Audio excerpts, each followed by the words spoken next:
कल आपको बताया था RX एल्काइल हैलाइड रिएक्ट करता है मैग्नीशियम से, तो एक स्पेशल काइंड ऑफ रिएजेंट बनाता है RMgX, और ये RMgX ग्रिग्नार्ड रिएजेंट बोला जाता है।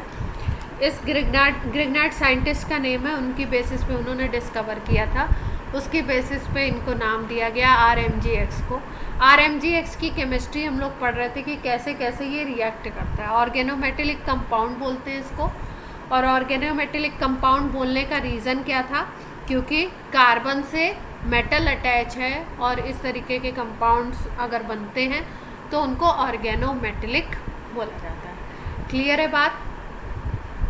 और इसकी इम्पॉर्टेंस बहुत ज़्यादा ऑर्गेनिक केमिस्ट्री में इसलिए है क्योंकि बहुत सारे कंपाउंड इसके थ्रू बनाए जा सकते हैं। मतलब ये ऐसा रिएजेंट है जिसके थ्रू बहुत सारे ऑर्गेनिक कंपाउंड का फॉर्मेशन हम कर सकते हैं, प्रिपरेशन कर सकते हैं। अब कल हम लोग बात कर रहे थे कि RMgX बन तो गया, ठीक है, अब ये RMgX बना कैसे था, क्या मैकेनिज़्म था, और इसमें बॉन्डिंग किस तरीके की होती है। तो इसमें सबसे पहला स्टेप बताया कि जो मैग्नीशियम मेटल है वो मैग्नीशियम मेटल एक इलेक्ट्रॉन को अपने लूज़ करेगा और वो Mg+ में कन्वर्ट हो जाएगा। उसके पास वैलेंस शेल में अब एक इलेक्ट्रॉन प्रेजेंट होगा। ये Mg+ से जो इलेक्ट्रॉन रिलीज़ हुआ है ये R के ऊपर अटैक करता है। अब R के ऊपर पूछेंगे आप अटैक क्यों करेगा, क्योंकि X इससे अटैच है एल्काइल हैलाइड में और X इलेक्ट्रोनेगेटिव एटम है, तो वो इलेक्ट्रॉन को अपनी तरफ पुल करेगा और उसमें माइनस चार्ज होगा और R पे ऑटोमेटिकली पॉजिटिव चार्ज आ जाएगा जब बॉन्ड ब्रेक होगा। ये सारी चीज़ें आपको पता हैं। ये इलेक्ट्रॉन इस R+ से अट्रैक्ट होता है और फिर उसके बाद ये इलेक्ट्रॉन आ जाता है R के ऊपर। इस तरीके से Mg जो free radical kind of species है जिसमें प्लस चार्ज भी है, फ्री रेडिकल नहीं कह सकते, एक इलेक्ट्रॉन की स्पीसीज़ है पॉजिटिव चार्ज, इससे R डॉट वाला स्ट्रक्चर रिएक्ट करता है, X- रिएक्ट करता है और कंपाउंड बनाते हैं ये RMgX। अब स्पेशलिटी क्या है इसके फॉर्मेशन में, इस कंपाउंड में क्या स्पेशलिटी है कि R और Mg के बीच में आइडियली तो कार्बन और मैग्नीशियम के बीच में जो बॉन्ड बनना चाहिए जैसा कि बनता है वो आपका होता है, हाँ, क्योंकि एक मेटल है और R आपका कार्बन है तो वो नॉन मेटल है। मेटल और नॉन मेटल के बीच में कैसा बॉन्ड बनता है, इन जनरली आयनिक बॉन्ड बनते हैं। तो Mg और X के बीच में तो इसी तरीके का प्योर आयनिक बॉन्ड होता है, लेकिन R और Mg के बीच के बॉन्ड को देखा गया तो इसमें कोवेलेंट कैरेक्टर भी अच्छा खासा होता है, 50% आयनिक और 50% कोवेलेंट ये बॉन्ड है। यहाँ तक की बात हो गई थी। क्लियर है सबको ये बात?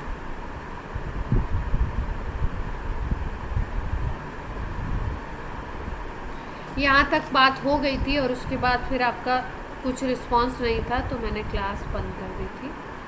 अब हम लोग आगे बात करते हैं कि भाई ये जो स्पीसीज़ बनी है RMgX, इसमें क्या स्पेशलिटी है, किस तरीके से ये काम करने वाली है। अब देखो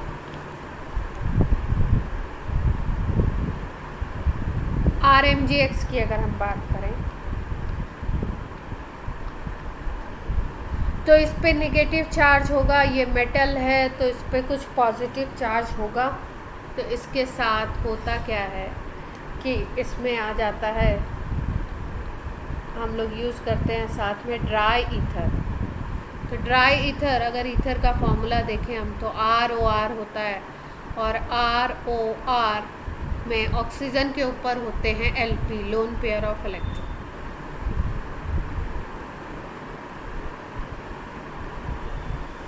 ये जो लोन पेयर ऑफ इलेक्ट्रॉन होते हैं ये क्या करते हैं, ये इलेक्ट्रॉन वाली स्पीसीज़ है, ये इलेक्ट्रॉन चले जाते हैं इसके पास इस पॉजिटिव सेंटर,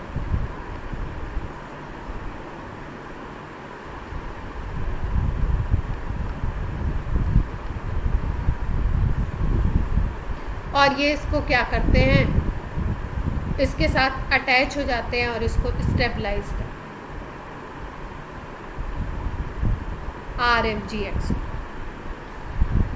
और RMgX स्टेबलाइज हो जाता है और स्टेबलाइज होने की वजह से क्या होता है कि रिएक्शन बैकवर्ड नहीं जाता। किस रिएक्शन की बात कर रहे हैं, ये वाला जो रिएक्शन है जिसमें Mg ये रिएक्टिव स्पीसीज़ है, ये R डैश भी आपका रिएक्टिव स्पीसीज़ है, X माइनस भी रिएक्टिव स्पीसीज़ है, RMgX जो बनता है इसमें क्योंकि आयनिक कैरेक्टर भी होता है, इसमें भी 50% आयनिक है और इस बॉन्ड में ये तो प्योर आयनिक है, तो ये ब्रेक होकर के फिर से ये बना सकते हैं। ये वाला जो रिएक्शन है ये आपका एक तरीके से रिवर्सिबल रिएक्शन हो सकता है। तो इस रिवर्सिबल रिएक्शन को रोकने के लिए यहाँ पे कौन काम करता है, ये जो हमने ड्राई ईथर मीडियम लिया है ये क्या करता है, इसका जो ऑक्सीजन है ये इसको ट्रैप करके रखता है, इसका ऑक्सीजन पे लोन पेयर होता है, ये Mg प्लस वाली जो जगह है वहाँ इसको ट्रैप करके रखता है, जिसकी वजह से ये RMgX फिर से ब्रेक होके उन स्पीसीज़ में कन्वर्ट नहीं होता। क्लियर है?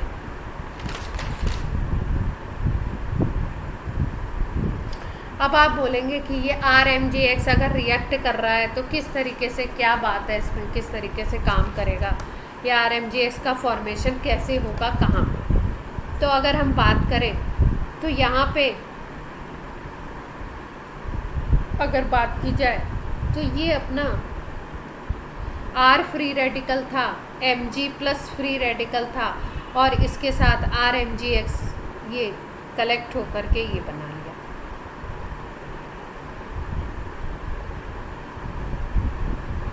अब सपोज अगर हम माने कि कायरल सेंटर है, R में क्या है, कायरल सेंटर, कोई ऐसा कंपाउंड है जिसमें R में कायरल सेंटर, तब क्या चीज़ होगी, तब किस तरीके की बात बनेगी भाई। अगर हम देखें तो RMgX का स्ट्रक्चर उस समय कैसा होगा, ये मान लो हमारा फ्री रेडिकल है और यही है हमारा कायरल सेंटर। तो अगर कायरल सेंटर है फ्री रेडिकल तो उसकी हम लोग बात करते हैं कि फ्री रेडिकल जो होते हैं उनमें हाइब्रिडाइजेशन कौन सा होता है फ्री रेडिकल में, sp2।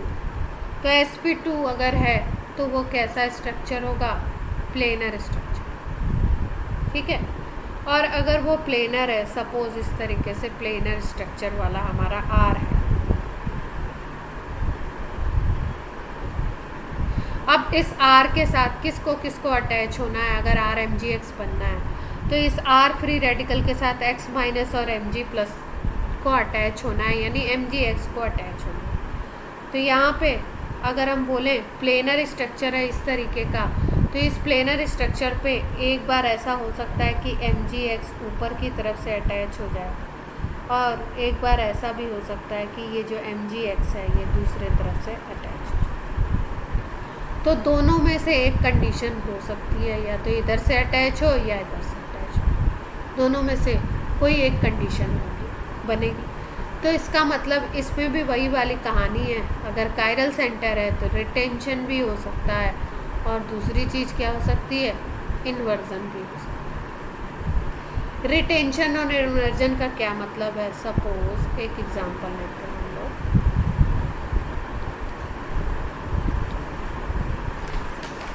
सपोज हमने ये कंपाउंड ले लिया, यहाँ पे Br ले लो, इधर पे CH3 ले लो, यहाँ पे C2H5, यहाँ पे H अटैच है, ये हमारा है एल्केन, हेलो एल्केन ये। अब मैग्नीशियम लगाया इसके ऊपर और ड्राई ईथर की प्रेजेंस में हम लोग क्या बनाना चाह रहे हैं, ग्रिग्नार्ड रिएजेंट बनाना चाह रहे हैं, RMgX बनाना चाह रहे हैं। मतलब आपका ये X तो अटैच ही है, आपका RMgX बनना है। तो करें क्या, किस तरीके से अटैचमेंट हो सकता है, एक बार आपका अटैच हो सकता है रिटेंशन के थ्रू और एक बार कैसे अटैच हो सकता है, इन्वर्जन के थ्रू। भाई ये वाला जो है अपना ये कायरल सेंटर है, तो अगर इसको देखें तो हम ऐसे बोल सकते हैं इसको, यहाँ पे अगर C2H5 लगा दो, इधर H लगा दो, इधर CH3 लगा दो, तो अटैच किसको होना है, MgBr को, तो एक बार इधर से अटैच कर सकता है और एक बार इधर से अटैच हो सकता है। ये तीनों एक प्लेन में है।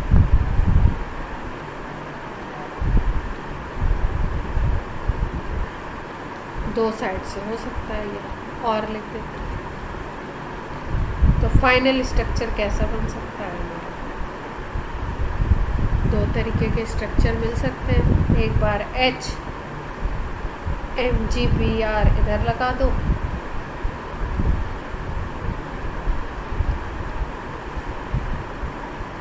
और एक बार आप दूसरी तरफ लगा दो।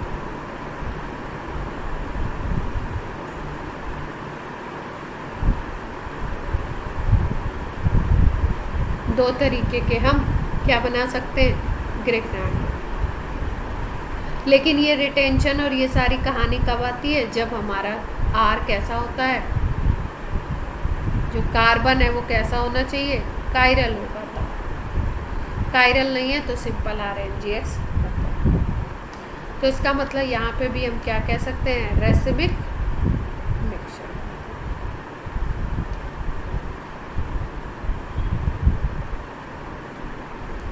क्लियर है बात इतनी?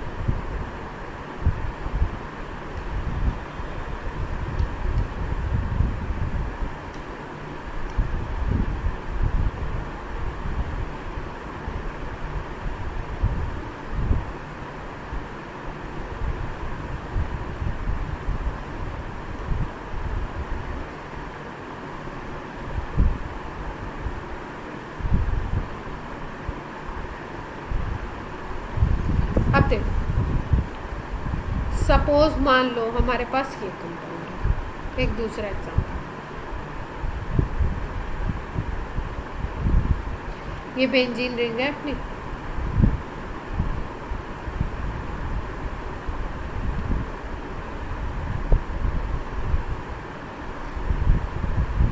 अच्छा, बेंजीन रिंग को मैंने अपना क्यों कहा?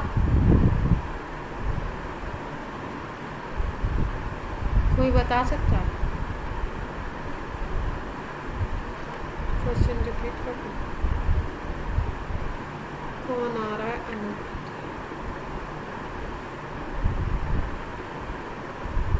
क्वेश्चन नहीं है, प्रोसेस बता रही हूँ कि अगर इससे बनाना है,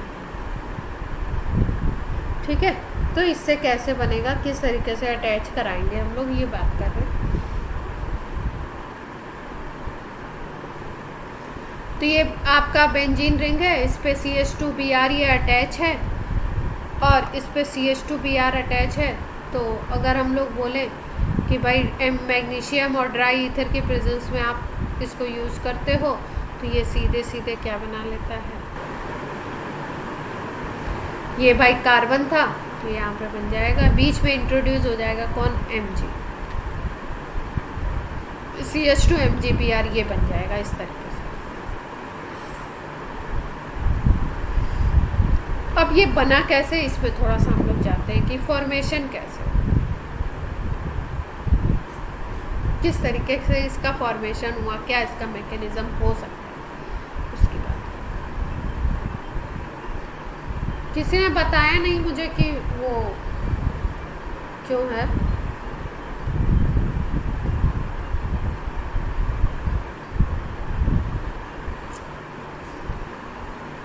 मैंने बेंजीन को अपना क्यों बोला था? हाँ?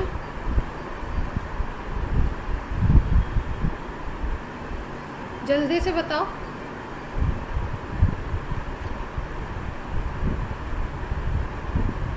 हाँ, बहुत काम आती है। नहीं, मैंने बात सही है प्रियांजल की। प्रियांजल ने कुछ हद तक मेरे क्वेश्चन का आंसर सही दिया, क्योंकि इतने दिन से हम लोग पढ़ रहे हैं ऑर्गेनिक केमिस्ट्री, तो बेंजीन का स्ट्रक्चर कई बार बना होगा, रेजोनेंस में भी पढ़ा हमने।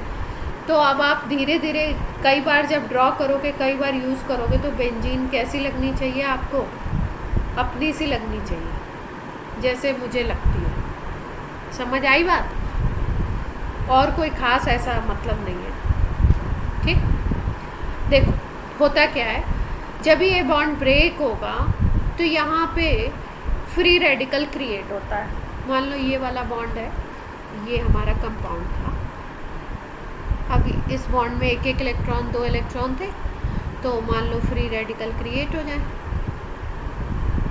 ये अपना इलेक्ट्रॉन लेकर के, ये अपना इलेक्ट्रॉन लेकर के। फ्री रेडिकल ऐसे ही तो बनते हैं होमोलिसिस के थ्रू। तो यहाँ पे ये CH2 फ्री रेडिकल क्रिएट हो गया। तो ये काम करता है इंटरमीडिएट की तरह इस रिएक्शन। ठीक है, अब ये इंटरमीडिएट की तरह काम कर रहा है।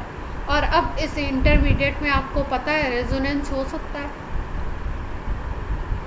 रेजोनेंस के थ्रू ये स्टेबलाइज हो सकता है। क्या कंडीशन दिख रही है इसमें रेजोनेंस की, कौन बताएगा, जल्दी से बताइए। रेजोनेंस के जो केसेस बताए थे उसमें यहाँ पे कौन सी कंडीशन आपको दिखाई दे रही है?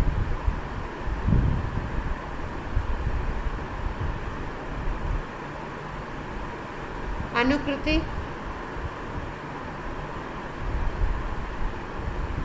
कौन सी कंडीशन दिख रही है कि ये रेजोनेंस करेगा ये वाला स्ट्रक्चर दिस?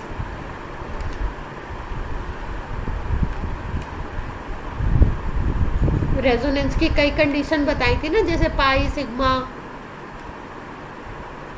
पॉजिटिव चार्ज, इस तरीके की। हाँ, यहाँ पे यही वाली कंडीशन दिखाई दे रही है, पाई, सिग्मा, फ्री रेडिकल दिख रहा है ना। तो इसमें क्या होगा, अब रेजोनेंस होगा। अगर हम रेजोनेंस की बात करें तो रेजोनेटिंग स्ट्रक्चर इसमें कैसे बनेगा? अगर ये इलेक्ट्रॉन सपोज यहाँ पे आ जाते हैं और ये यहाँ पे फ्री रेडिकल क्रिएट करता है, ये वाला बॉन्ड सपोज। फ्री रेडिकल में क्या होता है, एक ही इलेक्ट्रॉन मूव करता है, इसलिए इसको ऐसे सिंगल एरो से दिखाते हैं, हाफ एरो भी बोल सकते हो, है ना। और अगर दोनों इलेक्ट्रॉन मूव करने होते हैं तो फुल एरो दिखाया जाता है, ये होता है हाफ एरो, ऐसे हाफ एरो दिखाया। तो ये कहीं पे भी आपको अगर रिएक्शन में हाफ एरो है, इसका मतलब वहाँ पे फ्री रेडिकल जनरेशन होगा और एक एक इलेक्ट्रॉन लेकर के यहाँ पे मूवमेंट हो रहा है। तो यहाँ से क्या हुआ, एक इलेक्ट्रॉन इस सेंटर पे चला गया, एक इलेक्ट्रॉन इस कार्बन पे चला गया। अब जब एक एक इलेक्ट्रॉन इधर चला गया इस बॉन्ड का, तो यहाँ पे एक इलेक्ट्रॉन पहले से था, तो अब क्या क्रिएट हो जाएगा, अब यहाँ पे क्रिएट हो जाएगा, देखिए नया स्ट्रक्चर क्या बनेगा, ये बॉन्ड कन्वर्ट हो जाएगा डबल में, और यहाँ पे अब फ्री रेडिकल का सेंटर बन जाएगा, क्योंकि एक इलेक्ट्रॉन इसके पास है, ये बॉन्ड तो डिस्ट्रॉय हो गया, बाकी सीन ऐसा ही है। फिर यहाँ पे वही कंडीशन बन गई, पाई, सिग्मा और फ्री रेडिकल। तो अब क्या होगा, फिर से यहाँ पे ये इलेक्ट्रॉन इधर गया एक इलेक्ट्रॉन, और ये एक इलेक्ट्रॉन इधर गया। फिर उसके बाद क्या होगा नेक्स्ट स्ट्रक्चर में, ये आपको बनाने आने चाहिए, है ना। इनसे पता लगता है कि कोई ग्रुप नया आएगा तो कहाँ पे अटैच होगा, कैसे अटैचमेंट होगा। अब इसके एक इलेक्ट्रॉन इधर चले गए, तो अब यहाँ पे ये डबल बॉन्ड क्रिएट कर देंगे और यहाँ पे फ्री रेडिकल जनरेट हो जाएगा। फिर से वही चीज़ यहाँ पे होगी, यहाँ पे आ गया इलेक्ट्रॉन एक और एक इलेक्ट्रॉन इधर, और जैसे ही यहाँ पे एक इलेक्ट्रॉन आया, ये इलेक्ट्रॉन और ये इलेक्ट्रॉन मिलके बॉन्ड क्रिएट कर देंगे। यहाँ पे तो पहले ही क्रिएटेड था, अब यहाँ पे क्रिएट हो जाएगा और इधर पे फ्री रेडिकल बन जाएगा। क्लियर है बात? फिर से जब इधर पे हम लोग ले जाएंगे इसको, मूवमेंट होगा, फिर से ये अगर बॉन्ड यहाँ पे आता है तो यहाँ पे आपका इसमें फ्री रेडिकल यहाँ क्रिएट हो जाएगा और यहाँ डबल बॉन्ड आ जाएगा। तो वो अप्रॉक्सी आपका यही वाला स्ट्रक्चर बन जाएगा, अप्रॉक्सी नहीं, यही स्ट्रक्चर बन जाएगा। भाई इस डबल बॉन्ड को इधर दिखाओ या इधर दिखाओ, 1 2 इसको काउंट कर लेंगे। तो इस तरीके से रिएक्शन इंटरमीडिएट में रेजोनेंस स्टेबलाइजेशन होता है। क्लियर है बात यहाँ तक सबको?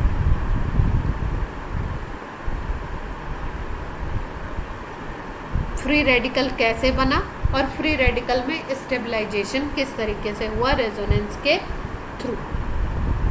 अब देखो, अब इस पे अटैक कैसे होगा। मान लो अगर हम बात करें किसी भी एक स्पीसीज को ले लो,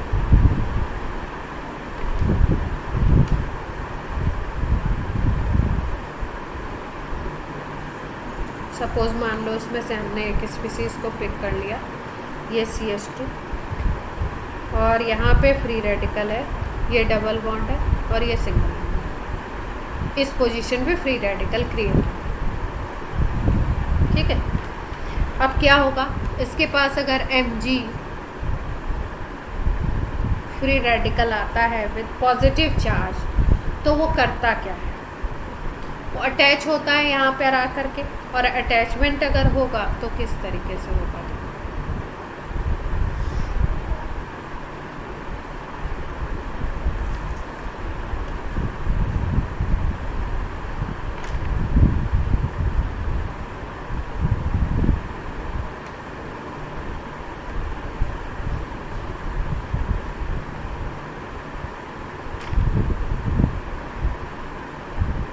ये फ्री रेडिकल वाली जगह है, तो यहाँ पे Mg प्लस आके अटैच हो जाएगा,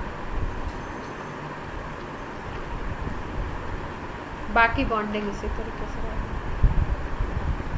Mg प्लस भी अटैच होगा और Br माइनस भी आकर के अटैच होगा। ये इस तरीके से यहाँ से बॉन्ड से अटैच हो जाएंगे।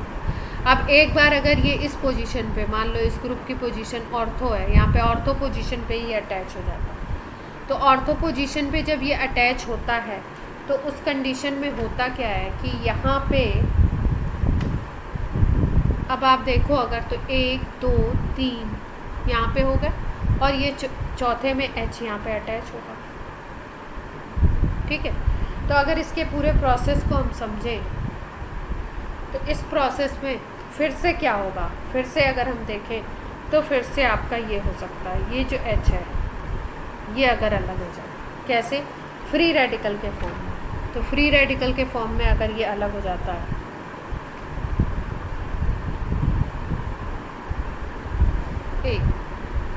इसको ऐसे नहीं समझते,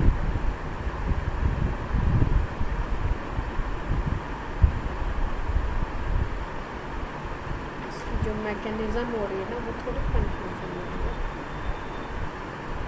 तो इसको इस तरीके से समझते हैं। ये जो CH2 है यहाँ पे एक बार फ्री रेडिकल इस सेंटर पे क्रिएट हुआ, एक बार इस पे क्रिएट हुआ, एक बार इस पे क्रिएट हुआ, ठीक है, और एक बार आपका यहाँ पे क्रिएट हो रहा है। तो अगर हम देखें तो यहाँ पे जब क्रिएट हो रहा है तो पूरी रिंग में यहाँ पे डबल बॉन्ड है, और पूरे रिंग में डबल बॉन्ड है, और यहाँ पे MgBr जा करके अटैच हो जाता है। तो फाइनल प्रोडक्ट तो हमारा ये बनता है, ठीक। लेकिन अगर हम रिएक्शन के इंटरमीडिएट्स को देखते हैं कि बीच में जो ये वाला फ्री रेडिकल बना था, ये फ्री रेडिकल यहाँ पे भी क्रिएट कर रहा है, फ्री रेडिकल यहाँ पे भी क्रिएट कर रहा है, यहाँ पे भी क्रिएट कर रहा है, 3 4 सेंटर पे ये फ्री रेडिकल क्रिएट हो रहा है, लेकिन प्रोडक्ट फाइनल में यही बन रहा है। तो फाइनल में यही प्रोडक्ट कैसे बन रहा है भाई, यहाँ पे भी तो आपका ये MgBr अटैच हो सकता था, यहाँ पे भी हो सकता था, यहाँ पे भी अटैच हो सकता था। तो ये जो अटैच होता है, ये अटैच होने के बाद फिर से कैसे कन्वर्ट हो जाता है इस स्ट्रक्चर में, इसकी बात हो रही है। तो अगर इसकी बात हम करें तो सीन क्या होता है, किस तरीके से ये चीज़ें चेंज होती हैं। ये अगर इस सेंटर पे अटैच हो गया, सपोज़ यहाँ फ्री रेडिकल था, इस पे अटैच हो गया, तो अब क्या होगा कि भाई यहाँ पे एक बॉन्ड ये था, एक बॉन्ड ये MgBr वाला बन गया, एक बॉन्ड ये बन गया, 3 बॉन्ड तो ये होगा, और एक हाइड्रोजन भी अटैच होगा। अगर यहाँ पे हाइड्रोजन किसी तरीके से फ्री रेडिकल बना ले, मतलब ये यहाँ पे अपना एक इलेक्ट्रॉन दे दे और इधर से फ्री रेडिकल बना ले, तो क्या सीन क्रिएट होगा।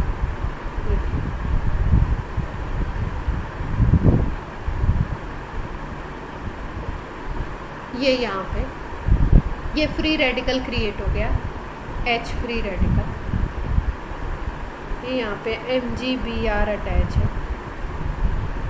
अब ये जो H फ्री रेडिकल होगा, ये H फ्री रेडिकल फिर इसके ऊपर जा कर के अटैक करेगा, और जब ये H फ्री रेडिकल फिर से जा कर के अटैक करता है, तब फाइनली रिजल्ट में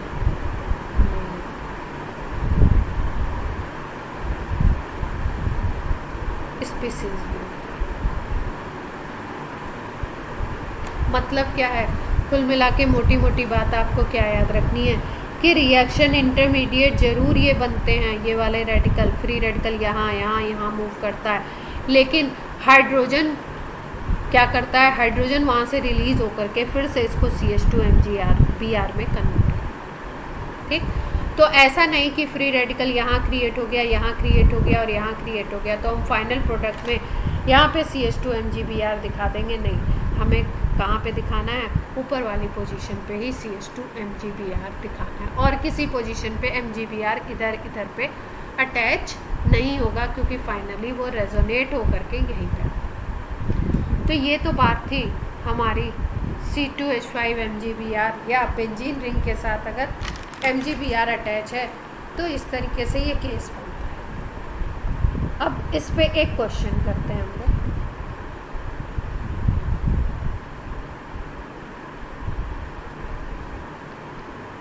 अभी RMGX को हम लोग और भी डिस्कस करें। मान लो ये है अपने पास कोई कंपाउंड, एल्काइल ब्रोमाइड, अब की बार अपने पास ये,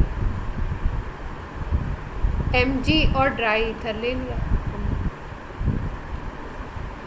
अब बनना है Mg और ड्राई ईथर, देखते ही हमारे दिमाग में आना चाहिए कि ग्रिग्नार्ड रिएजेंट बनना है। अब ग्रिग्नार्ड रिएजेंट कैसे बनेगा, क्या क्या ऑप्शंस इसमें गिवन है वो बताती हूँ। इन्होंने क्या किया, पहले तो सेम बॉन्डिंग पोजीशन रखी, यहाँ पे MgBr लगा दिया और एक दूसरा भी MgBr लगा दिया। सेकंड ऑप्शन में क्या किया इन्होंने कि सेकंड ऑप्शन में नॉर्मल बेंजीन रिंग बना दी है और यहाँ पे एक MgBr और एक नीचे वाली पोजीशन पे MgBr। फिर जो हमारा थर्ड ऑप्शन है, थर्ड ऑप्शन में डबल बॉन्ड की पोजीशन पहले वाले की तरह रखी है, यहाँ पे MgBr और नीचे केवल Br। और फोर्थ ऑप्शन में बेंजीन। ठीक है, अब देखो, अब इसको सोचो कि क्या हो सकता है। इस कंपाउंड से मैग्नीशियम और ड्राई ईथर की रिएक्शन होती है, ये बनेगा, ये बनेगा, ये बनेगा, ये। क्या बनेगा, कुछ अंदाज़ा लगा सकते हो? नहीं तो मैं बताऊं, वैसे अंदाज़ा लगेगा नहीं।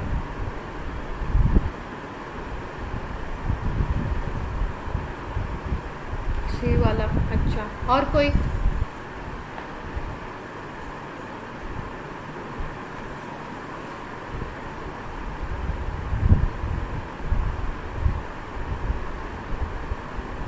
और कोई बताना चाहता है?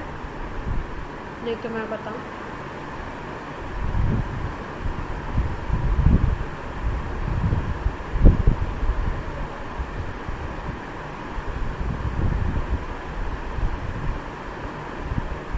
ये है हमारा ओरिजिनल कंपाउंड। ठीक है, यहाँ पे होना क्या है, अब होगा क्या?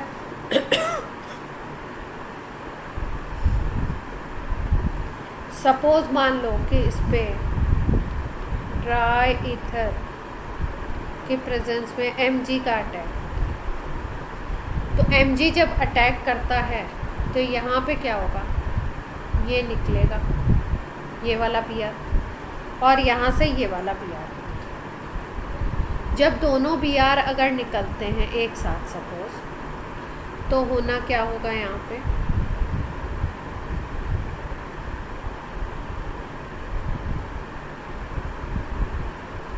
दोनों Br अपने अपने इलेक्ट्रॉन को एक एक अपना अपना ले करके और एक एक यहाँ पे दे करके निकल जाएंगे। Br फ्री रेडिकल और यहाँ पे क्रिएट हो जाएगा एक फ्री रेडिकल सेंटर यहाँ पे और एक फ्री रेडिकल सेंटर यहाँ।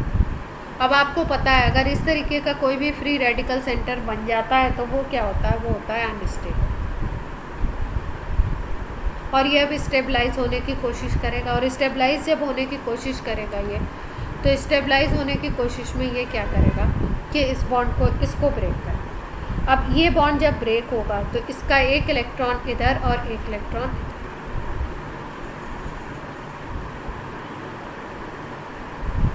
इसका एक एक इलेक्ट्रॉन दूसरे दूसरे सेंटर पे जाएगा। जब दूसरे दूसरे सेंटर पे जाएगा तो यहाँ पे एक फ्री रेडिकल का इलेक्ट्रॉन था, यहाँ पे भी एक इलेक्ट्रॉन था। अब क्या हो जाएगा,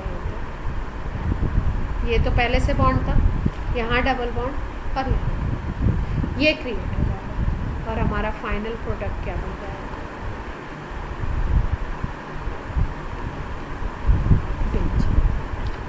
क्लियर है बात? तो इसका मतलब क्या है कि यहाँ पे RMgX क्रिएट नहीं हुआ,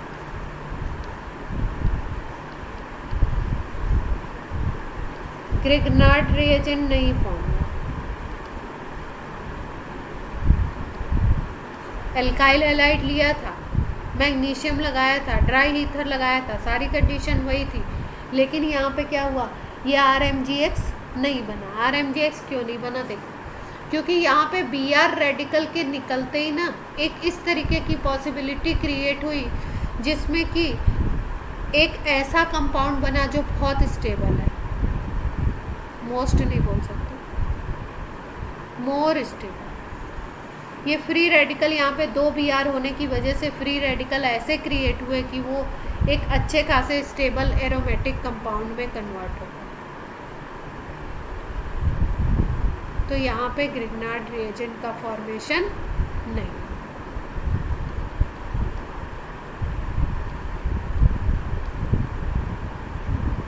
क्लियर है बात? ठीक है, जबकि हमने क्या लिए थे, रिएजेंट वही वाले लिए थे जो क्रिएट करते थे ग्रिग्नार्ड रिएजेंट के फॉर्मेशन।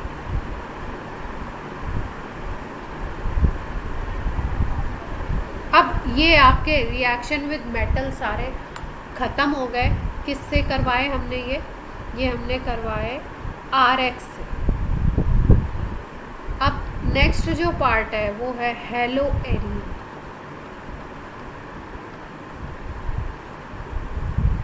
हेलो एरीन कहते किसे हैं या एराइल हैलाइड कहते किसे हैं, कोई बताना चाहेगा? कैसे पहचानोगे कि ये एराइल हैलाइड है और ये एल्काइल हैलाइड है?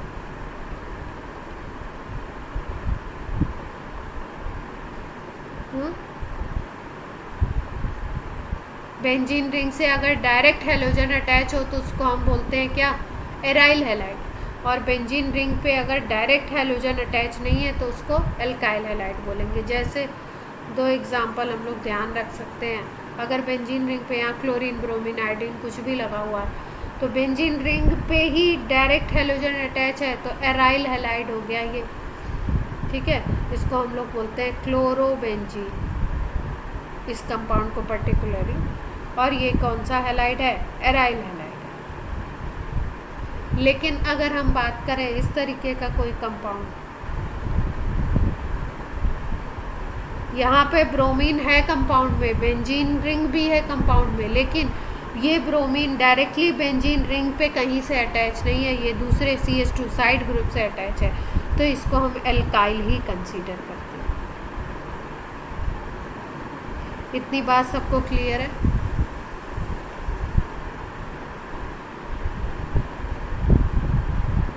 अब देखो ये जो एल्काइल हैलाइड है इसको कैसे हम लोग बनाएंगे, कैसे प्रिपेयर करेंगे, ये सब बातें आज हमें करना। अच्छा, क्लोरोबेंजीन की अगर हमने बात करी थी तो क्लोरोबेंजीन में क्या होता है, अच्छा खासा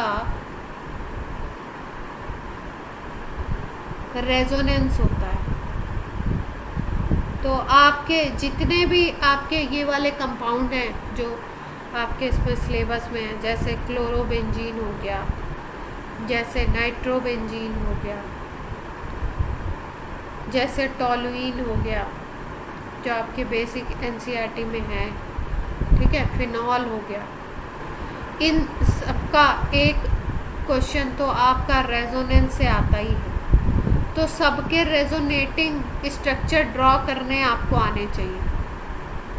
और रेजोनेटिंग स्ट्रक्चर कैसे ड्रॉ करते हैं सबको मालूम है, ठीक है, किसमें लोन पेयर है, कौन इलेक्ट्रॉन रिंग को देता है और कौन इलेक्ट्रॉन बाहर की तरफ पुल करता है। इसी बेसिस पे हम लोग क्या करते हैं, रेजोनेटिंग स्ट्रक्चर को ड्रॉ करते हैं। तो उस हिसाब से आपको सबके रेजोनेटिंग स्ट्रक्चर आने चाहिए।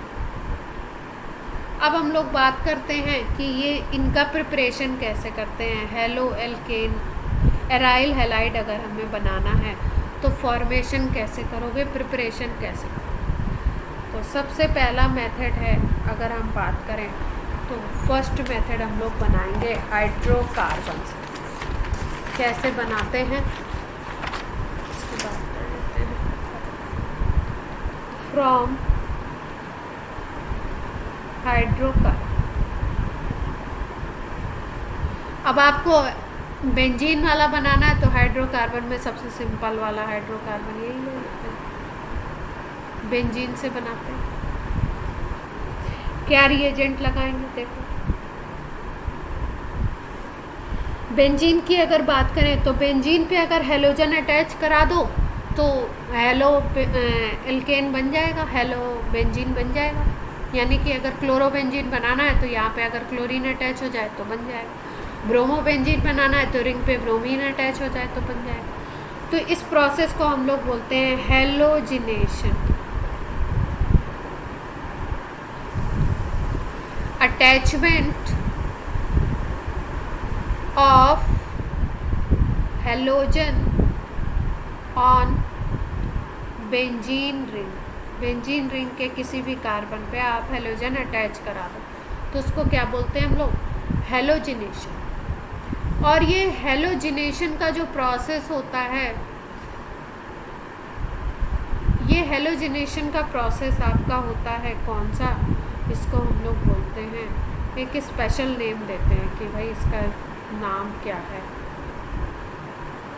इसकी अगर हम बात करें हेलोजिनेशन की, तो ये एक डिफरेंट मैकेनिज्म से होता है जिसको हम बोलते हैं इलेक्ट्रोफिलिक सब्स्टिट्यूशन।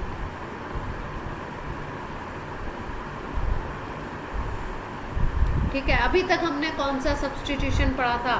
न्यूक्लियोफिलिक पढ़ा था। आज हम लोग कौन सा पढ़ने जा रहे हैं? इलेक्ट्रोफिलिक सब्स्टिट्यूशन पढ़ने जा रहे हैं।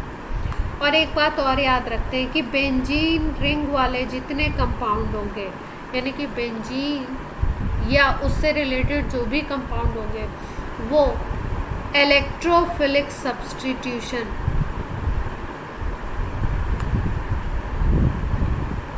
रिएक्शन शो करते हैं। इन 90% रिएक्शंस, जितने भी ये रिएक्शंस देते हैं बेंजीन या उससे रिलेटेड कंपाउंड, उसमें ज़्यादातर रिएक्शंस किस मैकेनिज्म पे बेस्ड होती हैं? Electrophilic substitution. अब इलेक्ट्रोफिलिक सब्स्टिट्यूशन का क्या मतलब है कि एक इलेक्ट्रोफाइल निकलेगा और दूसरा इलेक्ट्रोफाइल आकर के अटैच होगा। इलेक्ट्रोफाइल का मतलब सब लोग समझते हैं। इलेक्ट्रोफाइल का मतलब है इलेक्ट्रॉन लविंग स्पीसीज, और इलेक्ट्रॉन लविंग स्पीसीज न्यूट्रल भी हो सकती है और कैसी हो सकती है? चार्ज्ड भी हो सकती है। दोनों तरीके की हो सकती है भाई। अगर चार्ज की बात करो तो चार्ज आप इलेक्ट्रोफाइल कौन होगा? जिस पे पॉजिटिव चार्ज होगा। और न्यूट्रल में कोई भी ऐसी हो सकती है जिसके पास इलेक्ट्रॉन की कमी हो, इलेक्ट्रॉन डेफिशिएंट हो सकती है। इतनी बात सबको समझ में आती है कि इलेक्ट्रोफाइल की तरह कौन काम कर सकता है? पॉजिटिव चार्ज स्पीसीज हो सकती है कोई, E+ भी बोलते हैं इसको, इलेक्ट्रोफाइल को। जैसे मान लो हमने बोला कोई ऐसी है, जैसे मान लो AlCl3 है, तो इसमें Al जो होता है ये इलेक्ट्रॉन डेफिशिएंट होता है।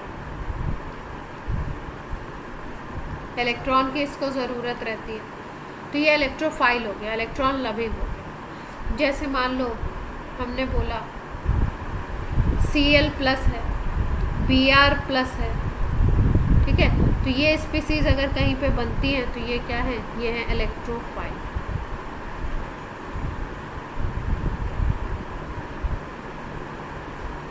क्लियर है बात? अब ये हेलोजिनेशन होना कैसे है ये समझते हैं। जैसे मान लो हमने बेंजीन ले लिया, इसके ऊपर क्लोरीन का रिएक्शन करा दो, और इस पे क्लोरीन का रिएक्शन लुईस एसिड की प्रेजेंस में कराते हैं। जैसे मान लो FeCl3 ले लो, AlCl3 ले लो, FeBr3 ले लो, और लगा दो। एल्युमिनियम का अगर कोई लेते हैं तो उसको एनहाइड्रस लेते हैं। इनमें से कोई भी ले सकते हैं। ये ले लिया हमने। अब रिएक्शन क्या होता है? जो हेलोजन है वो बेंजीन रिंग पे अटैच हो जाता है, HCl अलग। अब ये तो हो गया रिएक्शन, हमने बेंजीन एक हाइड्रोकार्बन था, इससे हमने क्या बना लिया? क्लोरोबेंजीन। पर साथ साथ में इसका मैकेनिज्म भी समझ लेते हैं कि बनता कैसे है।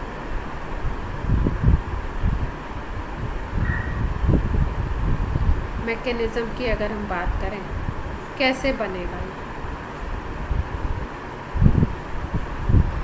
तो इसमें होता क्या है कि क्योंकि पहले ही बता दिया गया कि हेलोजिनेशन इलेक्ट्रोफिलिक सब्स्टिट्यूशन है, इसका मतलब कहीं ना कहीं से इलेक्ट्रोफाइल जनरेट होगा। तो इलेक्ट्रोफाइल कौन सा बनता है, कैसे बनता है, उसकी बात करते हैं। देखो, सबसे पहला स्टेप अगर हम बोलें इसमें, स्टेप 1, तो स्टेप 1 क्या होता है, ये होता है फॉर्मेशन या जनरेशन भी बोल सकते हो, फॉर्मेशन ऑफ इलेक्ट्रोफाइल। अलग अलग बुक में अलग अलग लैंग्वेज लिखा होता है, बात एक ही। फॉर्मेशन ऑफ इलेक्ट्रोफाइल या जनरेशन या क्रिएशन ऑफ इलेक्ट्रोफाइल कैसे होगा। बेंजीन थी हमारे पास, क्लोरीन था, एक लुईस एसिड हमने ले लिया था, यही सब काम करेंगे। किसको किसको काम करना है, Cl2 है हमारे पास, Cl सिंगल बॉन्ड Cl, और हमारे पास सपोज हमने FeCl3 ले लिया। तो होता क्या है, ये जो Cl है और ये जो Cl है, ये क्या करेगा, इसका ये एक इलेक्ट्रॉन लेकर के इधर चला गया और ये अलग हो जाएगा, सेपरेट हो जाएगा। मतलब क्या है कि इसने बना लिया इस मॉलिक्यूल को, हम ऐसे, इसने बना लिया Cl माइनस और इसने बना लिया Cl प्लस, दो स्पीसीज क्रिएट हो। अब ये Cl माइनस है और ये आपका Cl प्लस है। अब ये Cl माइनस इसके साथ अटैच हो जाता है और ये बनाता है FeCl4 माइनस, और ये Cl प्लस अलग हो जाता है। ये जो Cl प्लस है ये काम करता है इलेक्ट्रोफाइल की तरह, और इसको हम लोग नाम देते हैं क्लोरोनियम।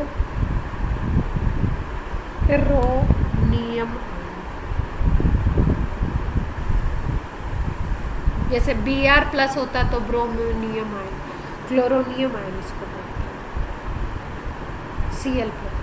यही काम करता है इलेक्ट्रोफाइल। तो इलेक्ट्रोफाइल का जनरेशन कैसे हुआ, जो भी हमने हेलोजन लिया था वो ब्रेक हो गया प्लस और माइनस में।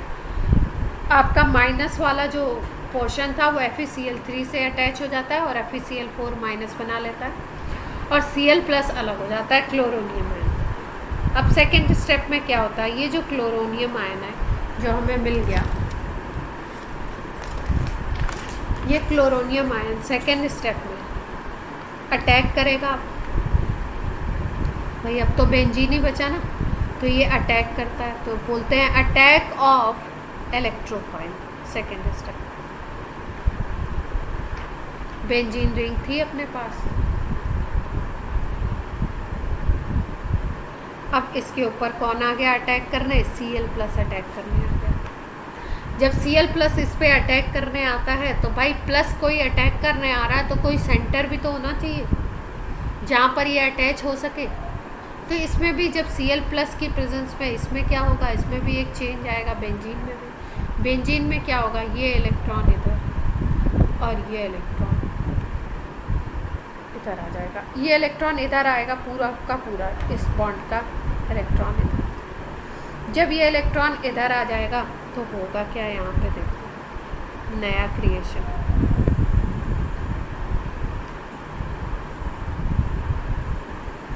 ये यहीं पे होगा और ये यहाँ पे Cl आकर के अटैच होगा। क्यों, क्योंकि यहाँ पे इलेक्ट्रॉन आने की वजह से इस सेंटर पे नेगेटिव सेंटर क्रिएट हो गया और वहाँ पे Cl प्लस जा कर के अटैच हो गया, और अब इसको नुकसान हुआ इस वाले कार्बन को, तो इस पे पॉजिटिव डेवलप हो जाएगा।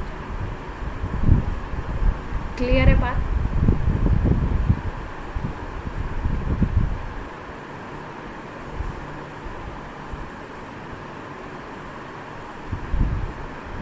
नेक्स्ट स्टेप में क्या होगा, अब ये क्योंकि कंडीशन किस तरीके की बन रही है, ये कंडीशन इस तरीके की है, पाई सिग्मा पॉजिटिव, इस तरीके की कंडीशन है जो रेजोनेंस के थ्रू क्या हो सकता है, स्टेबलाइज हो सकता है।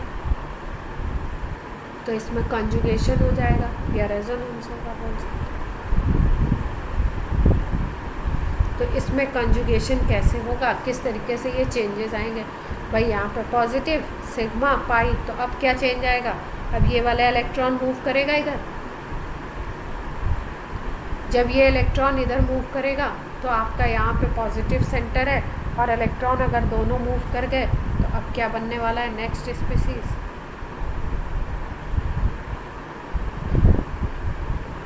ये यहाँ पे Cl था ही था, ये पॉजिटिव सेंटर था, यहाँ पे इलेक्ट्रॉन थे नहीं, तो अब क्या होने वाला है, अब सीधे सीधे यहाँ से इलेक्ट्रॉन ये वाले पेयर पूरे यहाँ पे बॉन्ड क्रिएट कराएंगे, और इसके पास तो इलेक्ट्रॉन है ही, तो इसको नुकसान हुआ नहीं, ये ऐसे का ऐसे ही था। अब ये वाले सेंटर को नुकसान हो गया, यहाँ पॉजिटिव रहेगा, और फिर से अगर यही चीज़ इधर पे होगी तो नेक्स्ट स्ट्रक्चर बन जाएगा। यहाँ पे डबल बॉन्ड क्रिएट हो जाएगा, ये यहाँ पे बॉन्ड है ही है, ये वाले सेंटर पे, इस सेंटर को कोई नुकसान नहीं, इसको नुकसान हो रहा है, तो क्लियर है बात? ठीक है, तो आप क्या देख पाते हो कि ये जो कंपाउंड बनता है, ये क्लोरोबेंजीन, सेकेंड स्टेप की अगर हम बात करें तो पॉजिटिव चार्ज एक बार यहाँ पे, फिर उसके बाद पॉजिटिव चार्ज ये नीचे वाले सेंटर पे, फिर पॉजिटिव चार्ज यहाँ पे, यानी पॉजिटिव चार्ज यहाँ, फिर उसके बाद आपका यहाँ पे आया, फिर इधर आया, तो पॉजिटिव चार्ज इस तरीके से यहाँ पे मूव कर रहा है, Cl ऊपर की तरफ अटैच है, तो ये जो इंटरमीडिएट बनाता है, इसमें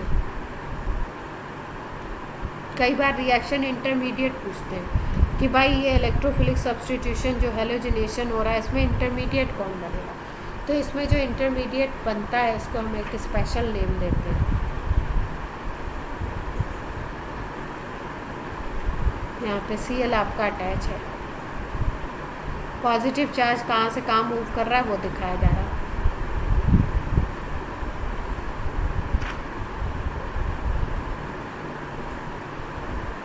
तो पॉजिटिव चार्ज का मूवमेंट यहाँ से यहाँ तक है, डबल बॉन्ड यहाँ इन पोजीशंस पे मूव कर रहा है, और इसको हम लोग बोलते हैं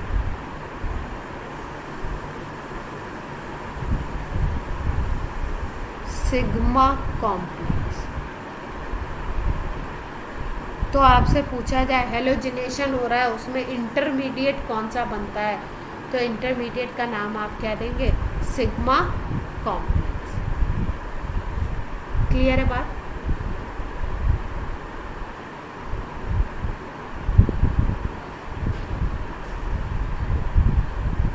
और ये इलेक्ट्रोफिलिक सब्स्टिट्यूशन जो प्रोसेस है, ये आपका एरोमेटिक जितने भी कंपाउंड हैं उनमें सब में आएगा।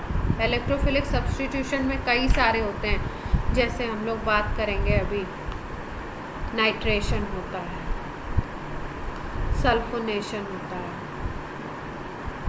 हेलोजिनेशन था जो भी अभी हमने समझा, ठीक है, फ्रिडल क्राफ्ट एल्काइलेशन होता है,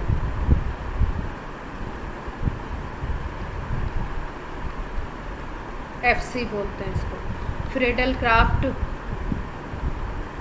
एसाइलेशन होता है। तो कई सारे इस तरीके के प्रोसेस होते हैं जो किस पे बेस्ड हैं, इलेक्ट्रोफिलिक सब्स्टिट्यूशन पे। ये सारे इनके मैकेनिज्म सबके क्या हैं, इलेक्ट्रोफिलिक सब्स्टिट्यूशन। तो कैसे कैसे होने हैं इनको हमें ध्यान। इसके बाद ये सिग्मा कॉम्प्लेक्स बन गया, ये कंपाउंड बन गया, इसके बाद भी एक और स्टेप इसमें होता है। वो स्टेप क्या होता है कि फिर से रीजनरेशन होता है हमारे जो इलेक्ट्रोफाइल था उसमें, इलेक्ट्रोफाइल का removal of old electrophile, third step ये था। ओल्ड इलेक्ट्रोफाइल का रिमूवल कैसे होगा, देखो अगर हम बात करें तो सपोज हम कोई भी एक स्ट्रक्चर ले लें, मान लो हमारा ये स्ट्रक्चर बन गया था, यहाँ पे पॉजिटिव चार्ज डेवलप हो गया था, यहाँ पे Cl बन गया था। अब अगर इसको देखो आप तो यहाँ पे 1 2 3 बॉन्ड है, तो एक हाइड्रोजन भी होगा वहाँ पे प्रेजेंट, यहाँ पे एक हाइड्रोजन भी होगा। और हमारे पास एक स्पीसीज ये भी बनी थी FeCl4-, ये याद है आपको कि ये भी बना था। अब क्या होता है, ये FeCl4- जो है ये क्या करता है, यहाँ से ये जो H है ये रिमूव होता है H+ के फॉर्म में। H+ के फॉर्म में रिमूव होने का ये आपका निकलता है किस फॉर्म में, H+ के फॉर्म। अगर कोई भी चीज़ प्लस के फॉर्म में निकल रही है, इसका मतलब अपने इलेक्ट्रॉन को क्या करेगी, वहाँ पे ये दे देगी। तो ये जो बॉन्ड बना था एक कार्बन के इलेक्ट्रॉन से बना था, एक हाइड्रोजन के इलेक्ट्रॉन से, तो इसने अपना इलेक्ट्रॉन दे दिया, H+ बन गई, और ये इलेक्ट्रॉन यहाँ पे है, ठीक है, ये H+ क्रिएट हो गया। और ये जो H+ होता है ये क्या करता है, पॉजिटिव स्पीसीज है, तो इसके पास आता है FeCl4- के पास, और FeCl4- के पास जब आता है तो ये FeCl3 और HCl क्रिएट करता है। और यहाँ पे ये जो बॉन्ड है ये क्रिएट हो जाता है, क्यों, क्योंकि दोनों इलेक्ट्रॉन इसके मिल गए।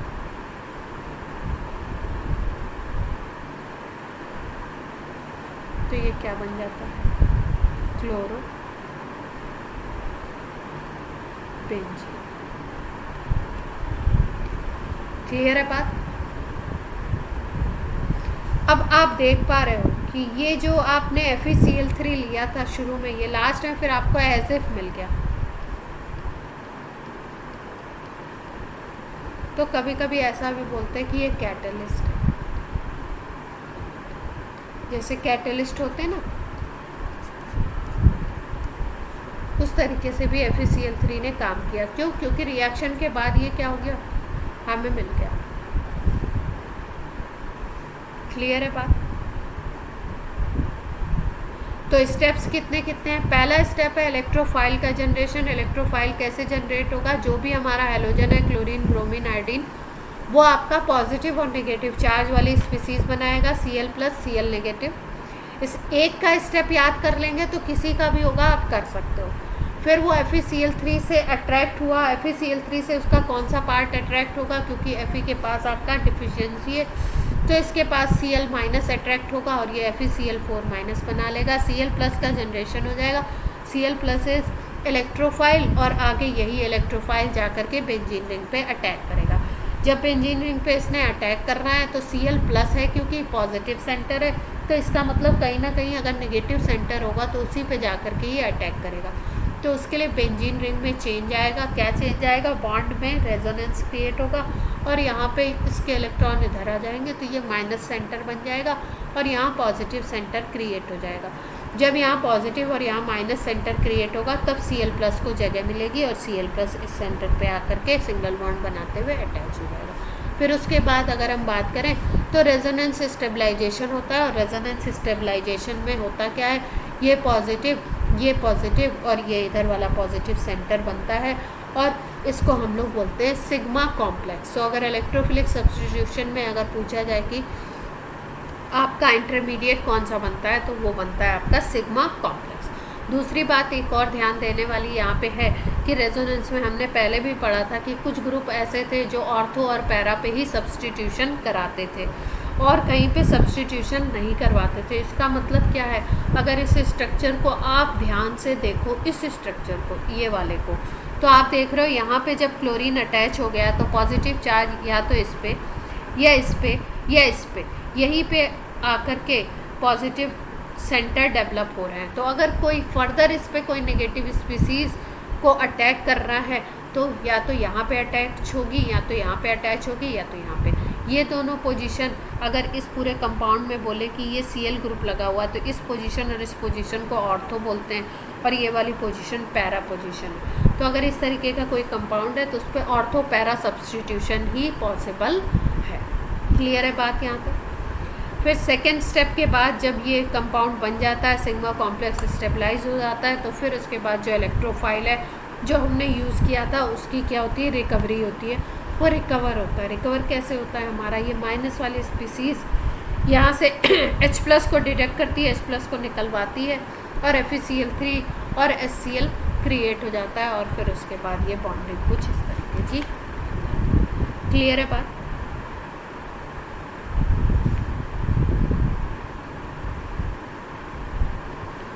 क्लोरीनेशन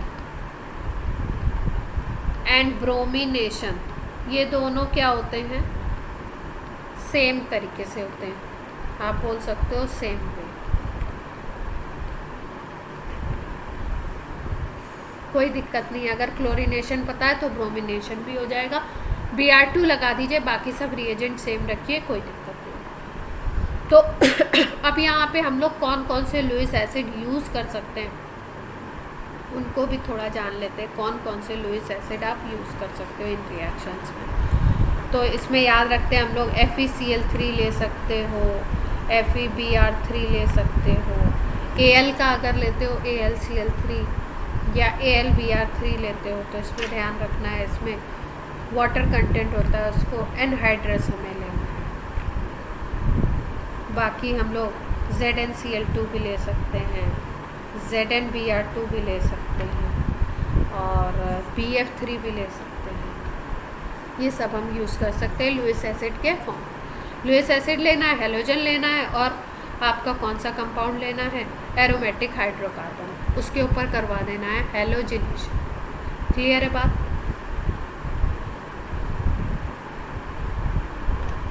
सब्स्टिट्यूशन कौन सा हो रहा है, इलेक्ट्रोफिलिक। इलेक्ट्रोफाइल कौन सा बना, अगर क्लोरीनेशन की बात करें तो क्लोरोनियम आयन। इंटरमीडिएट कौन सा बना, ये सारे स्टेप्स आपको याद होने चाहिए। क्लोरोनियम आयन तो आपका बन गया इलेक्ट्रोफाइल जो अटैक करेगा बेंजीन रिंग के ऊपर। और अगर हम बोलें कि इंटरमीडिएट कौन सा बनता है तो हम बोलेंगे सिग्मा कॉम्प्लेक्स इंटरमीडिएट क्रिएट। अब ये बात थी आयोडीन, इसकी ब्रोमिनेशन और क्लोरीनेशन की सेम वे होता है, तो भाई ब्रोमिनेशन को भी आप ऐसे लिख सकते हो, Br2 अटैच करा दो, एनहाइड्रस AlCl3 लिखा हुआ है, तो यहाँ पे सीधे सीधे क्या होगा, ब्रोमीन जाके अटैच हो जाएगा, ये बन जाएगा। ठीक। लेकिन अगर हम आयोडीनेशन की बात करते हैं तो आयोडीनेशन इस वे से नहीं करा सकते हम, उसमें थोड़ा सा डिफरेंस क्रिएट होता है। होता क्या है, बेंजीन रिंग ले ली हमने, आयोडीनेशन कराना तो I2 ले लेते हैं, एनहाइड्रस AlCl3 ले लिया। प्रोसेस उसी तरीके का होना चाहिए था, हुआ भी। यहाँ पे बन गया ये और HI। अब ये जो HI होता है ना, अभी प्रीवियस उसमें भी हम लोगों ने कोई रिएक्शन इसमें पढ़ा था जिसमें HI था आपका, HI के बारे में पढ़ा था कि ये स्ट्रॉन्ग रिड्यूसिंग एजेंट होता है। तो आपको पता है रिड्यूसिंग एजेंट की क्या टेंडेंसी होती है कि वो फटाफट से दूसरे कंपाउंड को हाइड्रोजन दे दे, और हाइड्रोजन दे करके वो क्या करेगा, ये इसको हाइड्रोजन दे देगा और हाइड्रोजन दे करके I2 के फॉर्म में I2 अलग कर देगा और बेंजीन बना लेगा। मतलब क्या होता है, ये रिएक्शन रिवर्सिबल हो जाता है, रिवर्सिबल रिएक्शन होने लगता है। अब रिवर्सिबल रिएक्शन होगा तो प्रॉब्लम क्या क्रिएट होगी, आप बनाना चाहते हो आयोडोबेंजीन बन रहा है लेकिन फिर वो कन्वर्ट होता जा रहा है बेंजीन और आयोडीन में, तो ये प्रॉब्लम क्रिएट हो जाती है। तो इस प्रॉब्लम को सॉर्ट आउट करने के लिए आयोडीनेशन इस प्रोसेस से नहीं करता।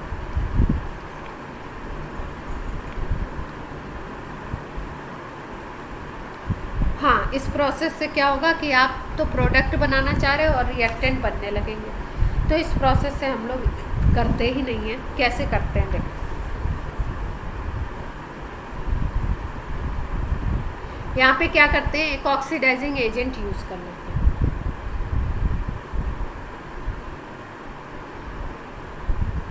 अगर हमें आयोडीनेशन कराना है तो ऑक्सीडाइजिंग एजेंट यूज़ कर लेते हैं अच्छा सा।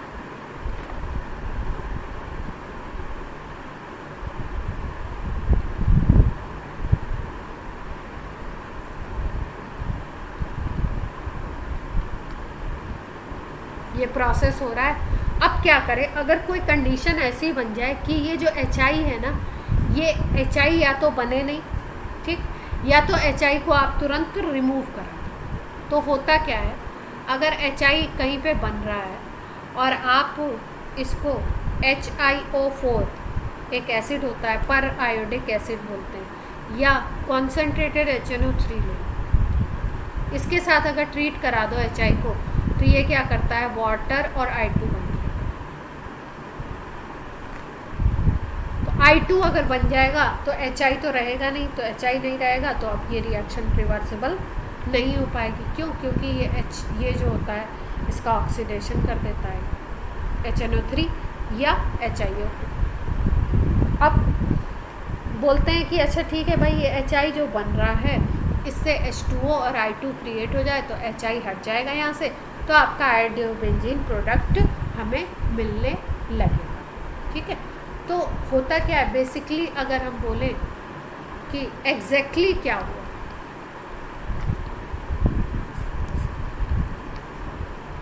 एग्जैक्टली ये होता है कि HiO4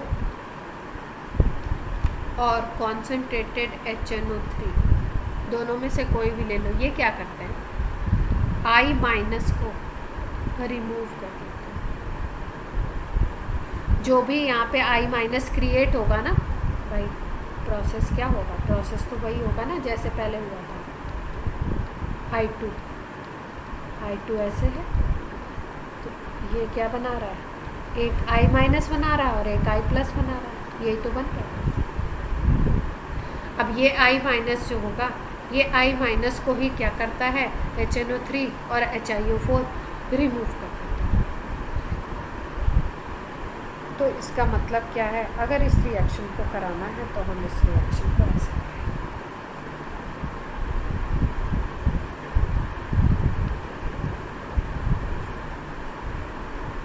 लुईस एसिड नहीं लेना है, HiO4 ले लो या कॉन्सेंट्रेटेड HNO3, इसके प्रेजेंस में ये रिएक्शन।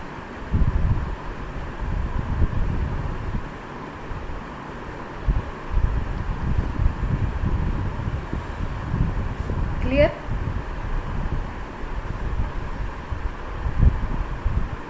एक पॉइंट और याद रखेंगे, अगर हमें फ्लोरिनेशन कराना है, मतलब फ्लोरोबेंजीन बनाना है, तो ये प्रोसेस यूज़ नहीं करते। अब आप बोलोगे ये वाला प्रोसेस फ्लोरिनेशन क्यों नहीं यूज़ कर रहे हैं, ये थोड़ा सा एक्सप्लोसिव रिएक्शन होता है, बहुत ही हाईली एक्सोथर्मिक, तो ये प्रोसेस नहीं यूज़ करते। फ्लोरोबेंजीन के लिए दूसरा प्रोसेस यूज़ करते। क्लियर है?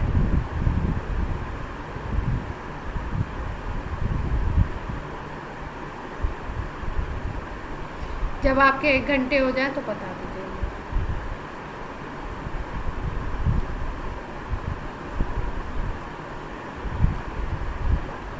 क्लास स्टार्ट होने से हो गए।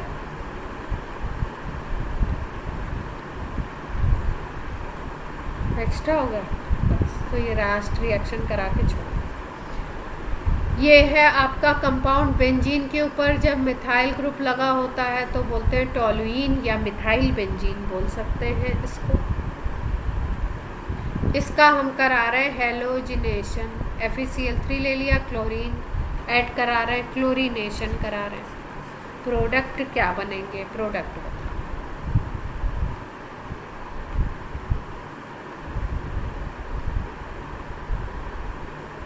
ठीक है।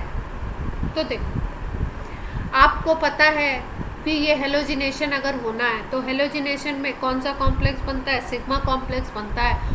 और जो पॉजिटिव चार्ज आता है वो कहाँ पे आता है, पॉजिटिव चार्ज आपका ऑर्थो पैरा इन्हीं पोजीशंस पे आता है, और किसी पोजीशन पे पॉजिटिव चार्ज क्रिएट नहीं। दूसरी चीज़ अगर इसको हम देखें तो इसको हम लोग ऐसे भी देख सकते हैं कि कुछ ग्रुप्स मैंने आपको बताए थे जो ऑर्थो पैरा डायरेक्टिंग होते हैं, और कुछ ऐसे होते हैं जो मेटा डायरेक्टिंग होते हैं। मतलब पहले से ग्रुप जो अटैच है वो बताएगा कि दूसरा ग्रुप कहाँ पे अटैच होगा। Cl+ को अटैच होना है तो वो CH3 डिसाइड करेगा कि CH3 कहाँ पे इसको अटैच करवाना चाहता है। तो ऐसे ग्रुप्स जो इस पोजीशन या इस पोजीशन पे आपका क्रिएट करवाते हैं वैकेंसी को, उसको बोलते हैं ऑर्थो पैरा डायरेक्टिंग। और ऐसे जो इस पे या इस पे करवाएंगे ग्रुप को अटैच, उसको मेटा डायरेक्टिंग बोलते हैं। इन ग्रुप्स में अगर हम बात करें तो मिथाइल हो गया, एल्कोहल हो गया, NH2 हो गया, ये सब होते हैं ऑर्थो पैरा डायरेक्टिंग, मतलब ऑर्थो और पैरा पोजीशन पे अटैच करवाते हैं। मेटा डायरेक्टिंग में जैसे CHO ले लो, एल्डिहाइड ग्रुप, COH ग्रुप ले लो, एसिडिक ग्रुप, ईस्टर ग्रुप ले लो, COOR ग्रुप ले लो, ठीक है। या आप ले लो CN साइनाइड, NO2 ग्रुप ले लो, नाइट्रो, ये सब ग्रुप जो होते हैं ये मेटा डायरेक्टिव होते हैं। तो यहाँ पे अगर देखो आप तो ग्रुप कौन सा अटैच है, CH3 कौन सा ग्रुप है, ऑर्थो पैरा, यानी जो प्रोडक्ट बनेंगे क्लोरीनेशन के वो कौन से बनेंगे, ऑर्थो और पैरा।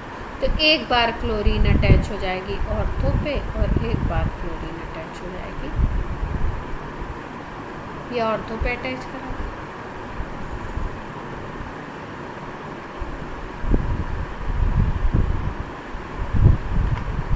ऑर्थो पैरा पोजीशन तो सबको क्लियर है ना, उसमें तो कोई दिक्कत नहीं है। इसको बोल सकते हैं ऑर्थो क्लोरोटोलुइन और इसको बोल सकते हैं पैरा क्लोरोटोलुइन।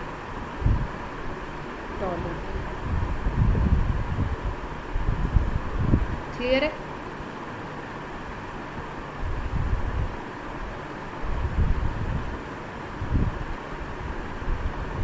यस और नो?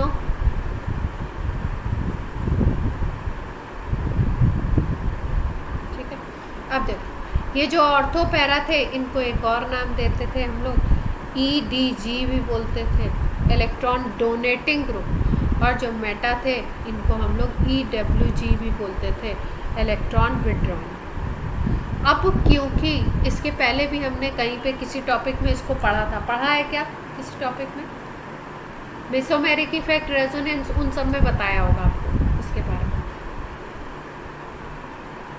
कौन सा ग्रुप अटैच हो रहा है तो एसिडिक स्ट्रेंथ रिंग पे बढ़ रही है, कौन सा अटैच हो रहा है तो इलेक्ट्रॉन बढ़ रहा है, कौन सा अटैच हो रहा है तो इलेक्ट्रॉन कम हो रहे हैं, ये सब बातें हुई थी, ये सब नो। ठीक है, तो इनको हम लोग बोलते हैं जो EWG होते हैं, विड्रॉइंग होते हैं, उनको बोलते हैं डीएक्टिवेटिंग, और इनको बोलते हैं एक्टिवेटिंग।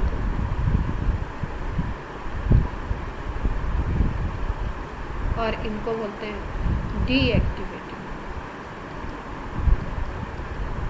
अब क्योंकि हम लोग ऑर्गेनिक वाला क्लोरोबेंजीन पढ़ रहे हैं तो ऑर्गेनिक में किस पे कौन सा अटैच होगा वो डिसाइड करेगा पहले से प्रेजेंट ग्रुप, तो वो EDG है, एक्टिवेटिंग है, ऑर्थोपैरा डायरेक्टिंग है, उसके हिसाब से प्रोडक्ट बनेगा, या डीएक्टिवेटिंग है, EWG है, या मेटा डायरेक्टिंग है तो उसके हिसाब से प्रोडक्ट बनेगा। इसलिए यहाँ पे इस बात को आपको रिकॉल करना। चल हाँ बच्चा बोलिए।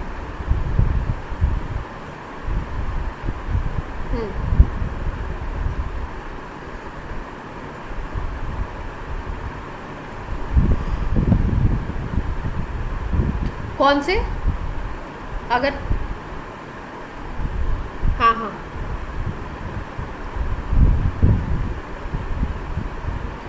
तो देखो जब ये अटैच होगा, समझ रहे हो, जब ये अटैच होगा तब कौन सा ग्रुप लगेगा, इसकी बात हो रही है। जैसे आप कह रहे हो कि मान लो हमने ऊपर NO2 लगा दिया है ना, तो NO2 लगा दिया तो किस सेंटर पे आपका अटैच होगा कंपाउंड, नया वाला जो ग्रुप लग रहा है वो किस पे अटैच हो रहा है। ठीक है, तो